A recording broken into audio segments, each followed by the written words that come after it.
to today's episode of Spice and Nice. I am Amanda Spice. And I'm Denise the Nice. And today we are going to talk about a tough topic.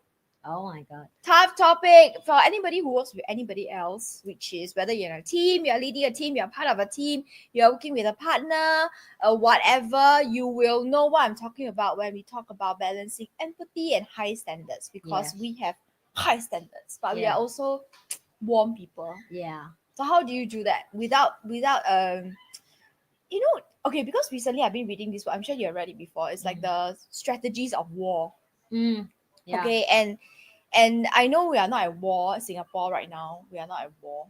But these strategies of war it's very useful, and it gives me a certain insight to working with people into leadership. How do you mix criticism with empathy? Because there's a certain standard, right? Yeah. How do you do that as a leader? I think first you have to decide what kind of leader you want to be first. That's true. I think first a lot of people just get from a boss, throw them the job as manager. That one is different. The corporate world is and then they become a leader, and that's it, right? And they do not have any knowledge. Like some people can be very good with technical, they're very, very good with the skill they're doing on their job alone themselves. But if you ask them to deal with another person or be more, like kind of movie you're watching, like people with strategy, how to talk, what next move, what next step, like they set up trap, like for example, some like Chinese movie or Korean movie. Yeah. All that is real thing in life. Can be a one person that they're very useless with their job, but because do you have a Chinese? You done and then you eat, okay? Because you have not eat properly. Sorry, guy. It's recording, and my daughter have class. And okay, get back to that. That's a life of a mother. That life of a mother. True life of a mother. Halfway working, and then you're like, what is she talking? She talking. Okay, even you hear the podcast, you don't see my face. It's just a normal life that you have to deal with. Right? This is a part of my life, and you're my audience, so take it. Anyway. Yeah, so take it. Okay, let me shift the mic closer to you. Yeah. So anyway, let's get back to that part. So I have realized that people can play dirty behind you. Then how do you deal with that as a leader, right? So we can back and forth about this, and we never end about strategy, how to deal. But I think that's the one thing as yourself, you have to learn what kind of leader you want to be. You want to be commander, tell people what to do, and then you don't care the consequence after that. People leave you, just the next person coming and you commander. Or you want a style of like be bossy. Tell people to left, tell people to right, tell people to do exactly what you want. Shut up, do not say anything. Just listen to me. And you are the king of the kingdom. Or you want to be influence other people to do better of their job. It can take time to be it, and then have patience enough to understand what they're going to do. Or you just want to have a title is called leader. I don't know what type of leader you want. I think that's the first hard question you have to yourself first, and then we go back to the standard you have. For me, I'm very simple. If something that I'm not doing myself, then I don't ask my team to do it, full stop. For example, if I want to tell my team to don't smoke in the company, then first I have to be don't smoke first. You see, that's why I don't stop my team from drinking, because I used to drink. Right? Simple as that. For me, it's like, if I'm going to tell myself thing, like if I'm going to have this conversation with myself, and I can tell myself this and I stop doing bad thing, then I can have the same conversation with other. But if I cannot have that conversation to myself, or I'm not the person that stop myself from do wrong thing, then it means I'm not ready to lead people by example, right? So my team, they will follow what I'm doing. Yes. Right? Starting I do BJJ, they will slowly do it with me. Yes. If I stop drinking, and now they also stop drinking. They stop drinking already. I cannot find anybody to drink with me in Vietnam anymore. Yeah. So why? I did not ask them to stop drinking. You get what I mean? Yeah, they just follow. So, but if they want to go back to drinking, am I stop them? No, I won't. right? Because I used to drink. I know it's hard, right? And I know I even excuses that I have to drink for work, I'm still drink. And I'm thank God that I'm sick. Really, I'm really mean it because I have a bigger excuse for the last 1.5 years to walk around to tell people I cannot drink. Of course, I've got issues. I have. Because I have got issue because the doctor Tell me I don't allow me, cannot. and I love it. I'm sorry, I'm going to use it excuses for as long as I can. But it's true. The doctor did tell you not to drink. Yeah. So I have so good excuses that I don't have to drink that to my body, and I love it, right? But I go back, like I say, we go back to standard. First, you have to have a standard for yourself. What kind of standard you have for yourself in work, in life, in relationship, in friendship, in personal space, whatever it is, your standard first. Then you can have standard for your team. You realize that all the standard I have for my team is everything that I practice. Yep. I think if I'm not practice, I don't have the right to tell my team To do something. If I'm not exercise, I cannot ask my team to don't be obese. If I don't eat healthy, I should don't ask my team to don't put that in your mouth. Right? If I don't have a love and care and meaningful conversation with my friend or with my daughter, I should don't ask my team to do the same to each other. You get what I mean? So first, I have a standard for myself. What kind of friendship I want to have. And I'm glad I have friends who understand my style of love language, right? Because I'm not a kind of girlfriend that sweet talk. Denise know, right? I'm not a kind of girlfriend that, babe, how are you today? No, she just shove food in your mouth. And I would never like call Denise, how are you today or whatsoever. Yeah. I'm not I think a kind of old school day when we call that's a kind of girlfriend, right? I'm not sure, but I've never had girlfriends like that because I myself is not like that. Yeah. I like the privacy and respect people's time, and when we're together, we 100% together. Yeah, there's a boundary, and I like that also. Yeah, that's me, right? When I with you, I 100% with you. When you're working, I work, 100%. 100% I'm working. Yes. When I'm working and I'm next to you, I'm 100% working. But when I take a break from work, I with you, for example. Yeah. Or even like, and I think that is something that I've been trained myself well to have a standard to myself. Okay, you have 24 hours living, what 100% you want to live today. You know, so I have that. So then you have a next standard of yourself to ask. If people ask more about you, what the standard you will respond.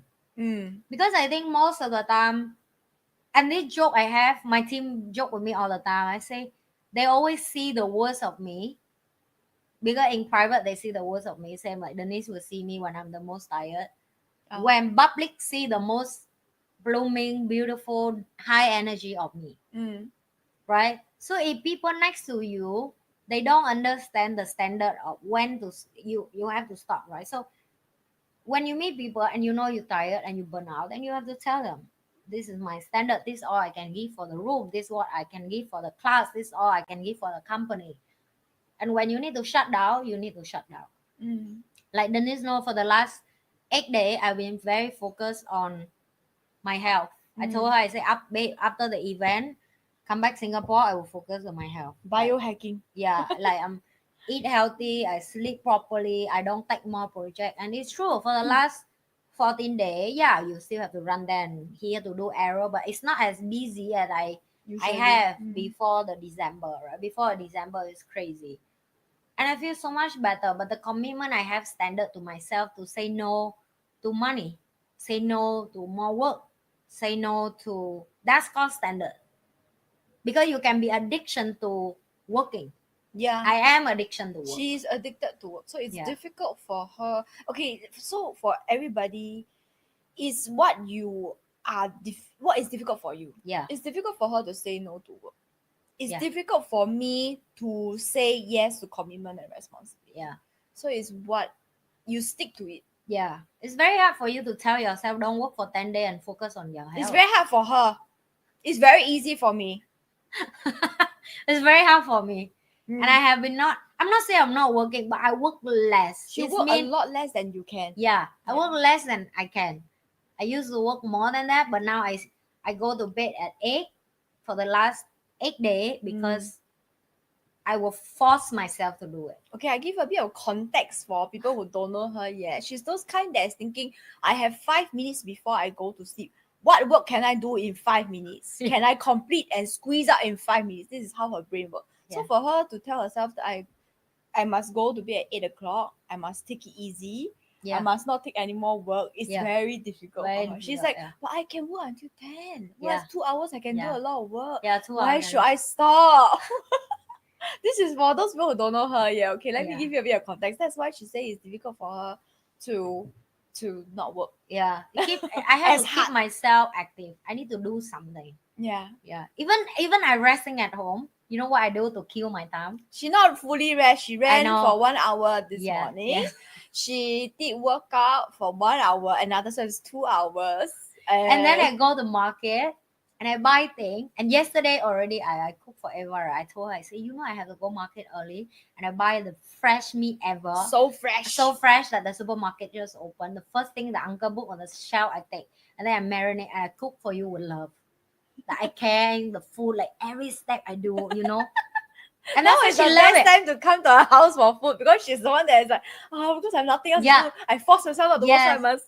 And I have to do it. Is that good? It's good. Because it's every, like a buffet, because I do every dish with care and love. I really take my time to precise each dish. Do you get what I mean? Like you go to the market, you choose the right thing, you go home, you cut, you cook it with love and care. You mince the thing. You stir fry. For 2 minutes precisely. Yes. Yeah, only this kind of timing is only when she forces herself not to work. I think this period is going to stop soon. So I can feel the restlessness coming from her. She's bursting to do small work now. I have too much energy because I'm recovering, right? So that's done a part of I'm talking about standard. Then now talk about balance empathy, right? I used to be empathy so much that I carry the pain and the problem of the people go home, and I still analyze about that and I find solution and I call them back after that to try to help them. For example, it takes me so many years to stop being a busybody.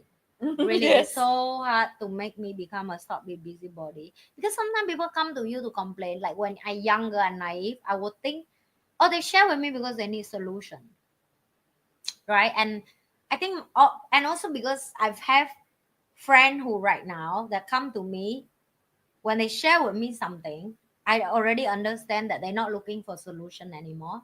It's just a sharing conversation, and I should don't give a solution.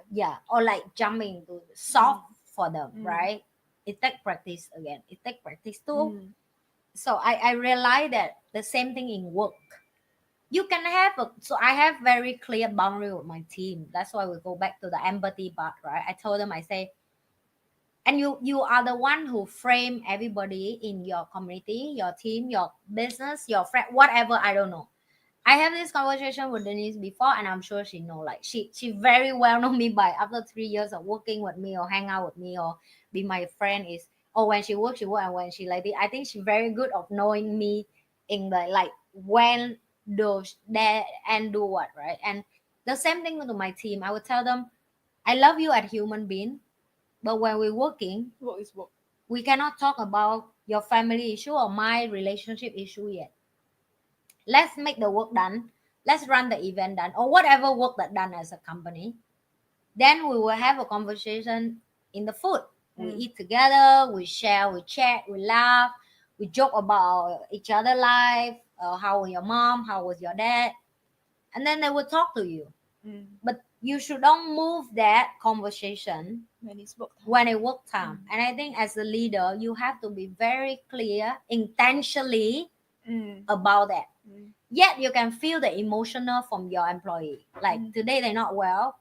I'm very sure because of their family or something, right? That's called sensitivity. You need to have a basic human sensitivity to know that today that person is not well. You can tell them, hey, do you need to take a day off? Right? I know you will need to hit target, but doesn't matter. I can let you take a break half a day. Is there anything at home? That's it.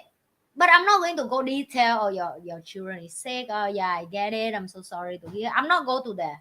I will let them, do you need to take a break? If you need, then yes, I will give you. If they say no and they continue working and I find that the productivity is none, I will like, I think you take a break and then we'll talk later. Okay, just go home.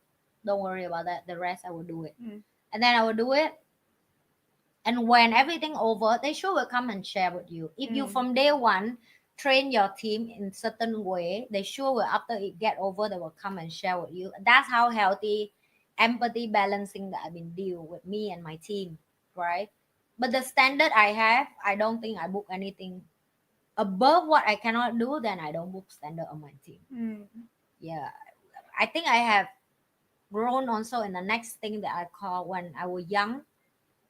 I used to book the standard very high to everybody in my company because I will have standard on myself. So whatever standard that I achieve, I'll expect people will achieve the same. So I think that's way harder for me to realize now that everybody will only good at certain thing, and I should not have standard for them. I should have a role and the job and the skill that I know they have to finish the task. But if they're not going to own my company, I should not have a standard for them to the level of unacceptable. They want to go home, they want to spend time with family, because loved they're one. employee after all at the end of the day. Exactly. So I think more like standard is to myself, like talking to myself, like why do you book so high standard on everybody? You know, is that something that you're not happy with yourself, that you want people to like people not work until die, you know? And it's not your company. That's right. So their company go back to yourself. Yeah, that's how I learned myself. How about you? Do you feel you have too much empathy with everybody? Actually, I feel for me it's because I love people, right? Yeah. I mean, we are similar in that sense, but we also have high standards.